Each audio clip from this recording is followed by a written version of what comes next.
Hey everybody, how's it going? It is Matt and I am finally back. It is, what is it, Wild Wednesday. I was gone for both Monday and Tuesday. I was feeling very, very under the weather. Still not 100%, but still feeling much better. Thank you all for your get well messages and all that. Thank you. I certainly appreciate it. It means a lot right here. Um, Today's movie is a fun one. It's one that I was planning on doing it for Monday.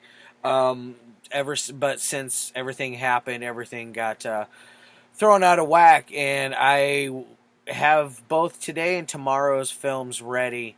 Um, Now, this one, I'm gonna flat out say I should do it. Should if I would have it my way, it would be on a terrible Tuesday because it's really not that good in my opinion. It's very dull, very boring. Um, it's very piss poor made. It's got some fun gore gags to it. I'll give it that. It's got some real gore in it. It's from 1973 or 77, whichever year you wish to give it, and that's Last House on Dead End Street. It's only a movie. It's only a movie. It's only a movie. Yes, this is who is Films Around the World released this one here. Um, if I'm pretty sure this has been cut in some way, shape, or form, at least by the IMDb runtime and the runtime listed on here, it's the exact same. But in the notes below, I left there was a note about something that there was a what is it 100 and let me take a gander here real quick. Oh shoot, 175 minutes in length for the House of Cuckoos, the Cuckoo Clocks of Hell. Was what the other title was going to be. It was also Funhouse at one point, and oh shoot, there was another one which had me kind of laughing as well. Um, is this a good movie? No, not really. What is it about? First off, it stars Roger Watkins, Ken Fisher, Bill Schlageter, Kathy Curtin, Pat Canestro, Steve Sweet, Edward Pixley, Nancy Vrooman, and Suzie Neumeyer. Directed by Roger Watkins as well. He wrote, starred, directed, produced, edited, all of the above. The guy did basically he made the entire film, and all of these are pseudonyms, by the way. None of these are their real names, other than I believe Roger Watkins is the only one that it's his real name. Most people did not would not admit that they made this film. Why? I don't know.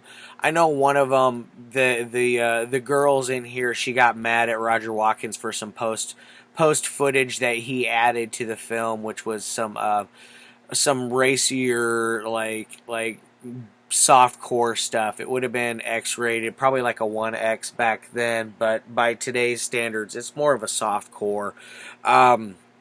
The only thing that it really gives it that extra merit is one of the ladies in here is into extreme bondage, and there's this magical scene where she's painted up in blackface. Why, I don't know. They never explain it. There's this guy that is, he's like handicapped and he talks like this, master. Alright, and then he whips the girl. He whips the girl. Which, like, it just, that whole scene is just so goofy. And then there's people sitting around laughing and hanging out like it's a great time watching this girl get the shit beat out of her with this whip. Well, in all actuality, as hard as he's whipping her and as long as he whipped her, her backside would be in shreds and there'd be blood all over the place, which they never do that. Now, like I said, there's some real gore in here, and it's from a slaughterhouse. They show a couple of cows getting slaughtered, which whatever, I've seen that a million times. I grew up in Iowa. We eat cow and pig and all kinds of animals on a regular basis here. It's farm country. That's what we do. Maybe that's why we're all bigger than most of the country, is because we're into that farm lifestyle. I'm not. So anyways, what's this about? It's about a guy that gets out of jail or prison, the mental hospital, wherever it was he was in. He gets out. He decides he's going to go back to making films. And before he went in, he was making adult films. And he had stole some stuff, some footage that he had did with his previous partner, who was the cameraman, who ended up becoming his cameraman again for all of his debaucherous snuff films. He decides that he's going to start making snuff films once he gets out, and because he wants to do something new, something different, something that hasn't been done before. And back then in those times, yeah, it would have been new and different and something not done before. But now this is played out. This has been done a million times over. I can see it being very good and original back then. Like I said, by today's standards, it's pretty mediocre. And it said, like I said, it was either 1973 or 1977. It wasn't released till 1977, but it's listed as 1973 online. Very confusing on that aspect, but I have a note on there that it was made from 72 to 77. So it's very confusing where I find it, because then there's another thing on there that says 1979. So what do you do for the release date on this? If anybody knows any more about this, let me know. Is this copy cut? I'm pretty sure it is. I know that Toe Tag released a really cool edition of this one. I don't have it because it's a little out of my price range. I can't quite justify dropping that much money for one title when I can get multiple for that kind of money. Now, so you go back on, like I said, they're making snuff films. The snuff films they start out very tame. Like he chokes a guy to death in one, which was kind of boring. The best part of it was the way they had him tied up and the way they left his corpse laying there. That was the only thing that I was like, okay, cool, I can dig this. Other than that, it's mediocre. I mean, it is what it is. It's Last House on Dead End Street. I know there's a lot of people out there that love this. Me, I'm gonna have to say I'm not in love with it. I'm glad I didn't pay a lot for this one. It's not one for me, I guess. I try to give everything a fair review, but this is one I'm having a really hard time to do, because I just didn't really... I don't know. I had a hard time with this one. I thought it was quite dull. As far as the technical side, it is a mess. Like 90% of the dialogue is ad-libbed, which I can't say much. My all my dialogue on here is ad-libbed. I don't do a script or anything like that, if you guys couldn't tell, because that's just too much work for one, and I like to keep it off the cuff and more personal this way. Nobody wants to watch me do a scripted film review. Nobody. I'm sure most people don't even want to watch me do a off the cuff script film review, but I don't care. It is what it is.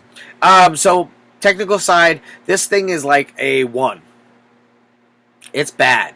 Like the mouths don't match up. The dialogue, like I said, it's ad-libbed, and it's bad. The acting is just bad. There is really nothing redeemable about this except for the gore, and you have to go through a lot stuff to get to the gore finally in this movie. The one good thing is it has a very short runtime. It's only at an hour and 16 minutes, or at least that's what this release runs at, is an hour and 16 minutes.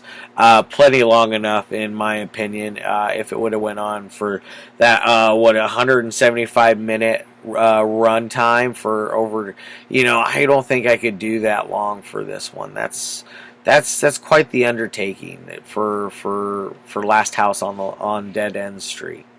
Now, as far as what I would rate it for an entertaining side, it's probably like a 2 is on there. It's not really entertaining, other than the gore, like I've stated many a times. There's a couple of goofy little parts, like the guy that's whipping the lady in blackface, which is really weird. That part sticks out in my head the most.